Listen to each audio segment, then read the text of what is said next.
Okay, so what I want to look at next is the last scene of the play. This is Act 5 of The Tempest. That's on page 8, bottom of page 18, bottom of the second column of page 18. The conversation, Prospero has brought all of his enemies to this island, and they've had all kinds of each separate group. Ferdinand was alone. Stefano and Trinculo, who are like the butler and the court jester, get mixed up with Caliban, who convinces them to try to murder Prospero and take over the island.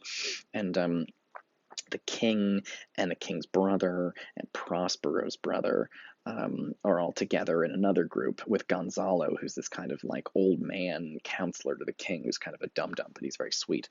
And they're all in separate groups, and Prospero's been fucking with all of them. He's been sending illusions and crazy things to sort of mess with them. And here, he's finally got them all where he wants them.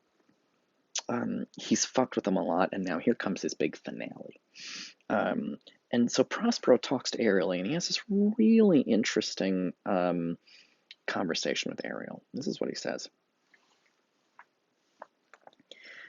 He says, now does my project gather to a head, meaning now we're ready to conclude. He says, my charms crack not, my spirits obey, and time goes upright with his carriage. How's the day? I mean, everything's working the way he wants it to work. He says, what time is it? On the 6th hour, at which time, my lord, you said our work should cease. I did say so. When I first raised the tempest, say, my spirit, how fares the king and his followers? For he wants to know how that group is doing. And Ariel says, confined together in the same fashion as you gave in charge, just as you left them, all prisoners, sir. So he's got all of his enemies prisoners. In the lime grove which weather fens your cell, the cell being like where the cave where Prospero lives, he's got them all trapped. They cannot budge till you release, because they're all trapped there. The king, his brother, and yours abide all three distracted, meaning distracted means crazy, they're upset. He says they're because Prospero sent them illusions to torment them. The king is miserable because he thinks his son Ferdinand is dead. He's not. And the king, by the way, helped Prospero's brother overthrow him, and that's part of why Prospero's mad at that guy, because Prospero's brother betrayed him with the king's help, and so Prospero's pissed at those guys. He says they're all distracted, meaning they're all upset and crazy, and the remainder mourning over them.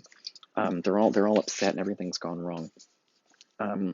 Brimful of sorrow and dismay. They're all because they don't know what's happening to them. They're upset. They're miserable.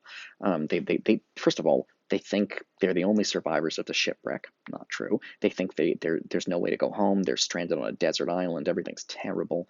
And so they're full. And Prospero's been kind of harassing them and torturing them by sending like scary monsters to harass them. Not real monsters, illusion monsters. They're full of sorrow and dismay.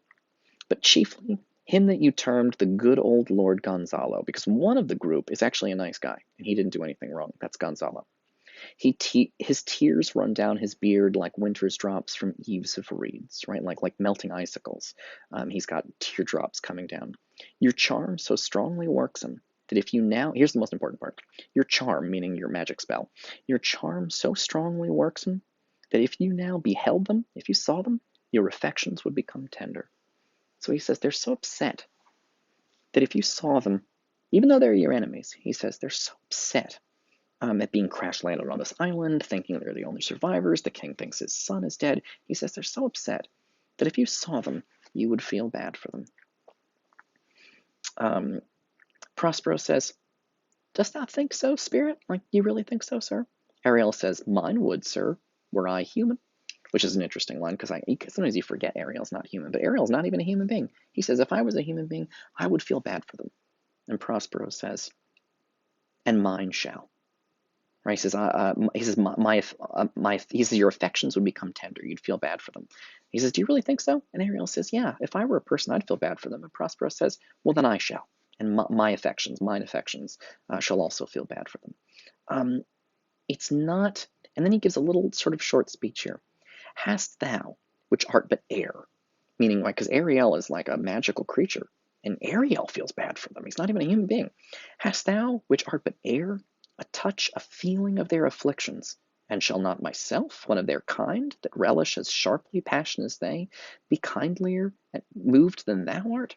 So he says, listen, you're not even a human being, and you feel bad for them. So I guess I'm going to feel bad for them too. Because if you're not even a human and you feel bad for them, I should also feel bad for them. They're my kind. They're human beings like me. If you can feel bad for them when you're not even human, I should feel bad for them. He says, though with their high wrongs I am struck to the quick, meaning I'm upset with all the wrong things they've done. Yet with my nobler reason against my fury I do take part. So he says there's two parts of him. He says he has fury, meaning he's angry at these guys for betraying him and ruining his life and getting him trapped in the silence. But he also has a nobler reason. There's a higher part of him, and he says he's going to take the side of nobler reason. He could go with his fury and murder them all because he's got them trapped and he could kill them all. But he says he's not going to do that. He's going to go with his nobler reason, something nobler, something higher, something better. He's not going to kill them. He says, the rare, and here's one of the most interesting lines in all of Shakespeare, the rarer action is in virtue than in vengeance. The rarer action is in virtue than in vengeance. Virtue is doing the right thing, like kindness. And he says it's rarer. Vengeance, lots of people want to get revenge against their enemies. He says what's rarer is virtue, being kind, doing the right thing, non-violence. And so Prospero says he's not going to do a violent thing. He's not going to kill them because something rare is more valuable, right? Gold is more rare than dirt, and so gold is valuable. And he says, you know what? Being kind, forgiving your enemies is more rare than getting revenge on them, and therefore it's more valuable. And so he's going to do it. He's going to forgive them. They being penitent, meaning they feel bad, the sole drift of my purpose does extend not a frown further. Go release them, Ariel. My charms I'll break, their senses I'll restore, and they shall be themselves. And he lets them go. It's an amazing moment. It's quick. It goes by quick, and it's hard to sort of grasp what an incredibly dramatic thing Prospero is doing here. Let's put this up a little bit. It's hard to grasp what an amazing thing Prospero. Oh, that's not going to work. It's going to collapse. It's hard to grasp what an amazing thing Prospero has done here. You guys have seen Othello, and Othello is all about revenge and violence, and everybody dies. Shakespeare has a pile of plays that end in violence. They're called tragedies, and Othello is one of them, one of the best. But there's piles of them. King Lear, Romeo and Juliet, Macbeth, Hamlet. These are all plays where characters decide to get revenge or do violence.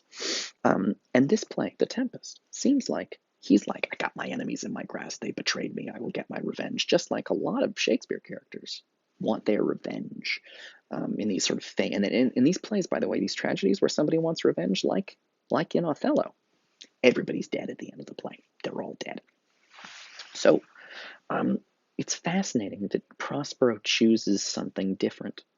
He says, I have my enemies here, and I could get my revenge, but you know what's rarer?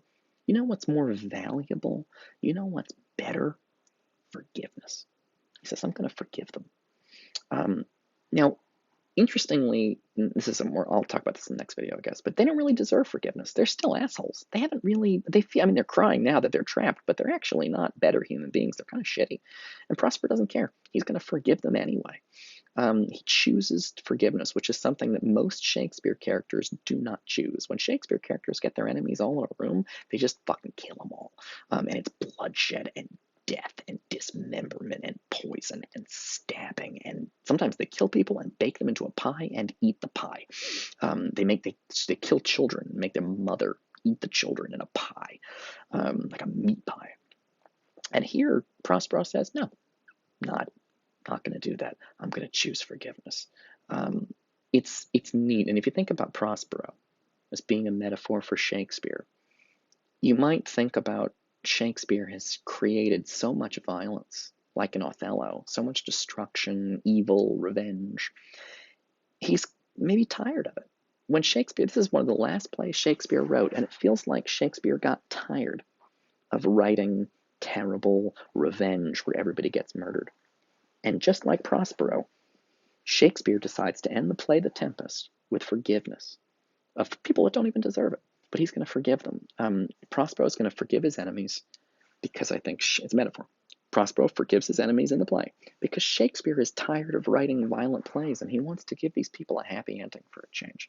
And so he creates this kind of this special thing where he gives him this, it's forgiveness. So it's one of the things that makes the Tempest a really interesting play. So, all right, pick it up in the next video.